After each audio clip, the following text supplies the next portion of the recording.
அமெரிக்காவின் எதிர்பாராத வரி தீர்மானங்கள் இந்தியாவுக்கு சவாலாக இருக்கின்றன. இந்நிலையில் பிரதமர் நரேந்திர மோடி வரும் ஆகஸ்ட் 31 தியான்ஜின் நகரில் நடைபெறும் ஷாங்காய் ஒத்துழைப்பு உச்சி மாநாட்டில் பங்கேற்க சீனாவுக்கு செல்கிறார். 7 ஆண்டுகளுக்கு பிறகு சீனாவுக்கான அவரது முதல் பயணம் இதுவே 2 நாடுகளின் உறவுகள் மறுசீரமைப்பு என்ற கட்டத்திற்குள் நுழையும் அறிகுறியாக பார்க்கப்படுகிறது. உச்சி மாநாட்டிற்கு முன்பே இரு நாடுகளின் வெளியுறவு தலைமைகள் டெல்லியில் சந்தித்து பன்முக முறைமைகளை மீட்டெடுப்பது, 2025ஆம் ஆண்டு முழுவதும் நட்பு நிகழ்ச்சிகளை இணைத்து கொண்டாடுவது போன்ற ஒப்புதல்களை பதிவு செய்துள்ளன.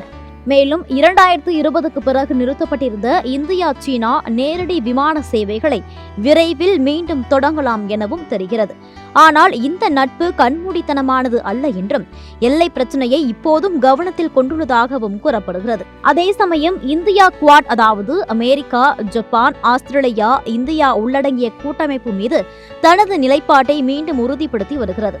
அதாவது சீனாவுடனான உறவை கையாளும் போது இந்தோ பசிபிக் கூட்டமைப்புகளை இந்தியா விட்டு தரவில்லை.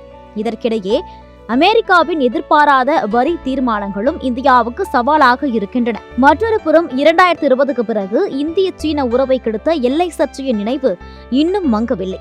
ஆனால் நேரடி விமானங்கள், வர்த்தக முதலீடு தளர்வுகள், உயர்மட்ட சந்திப்புகள் ஆகிய முன்னேற்றங்கள் தொடர்ச்சியாக நகர்ந்தால் இந்திய சீனா உறவு எச்சரிக்கையுடன் நகர்ந்து பொருளாதார பாதுகாப்பு சமநிலையை உருவாக்கும் சாத்தியம் உள்ளது.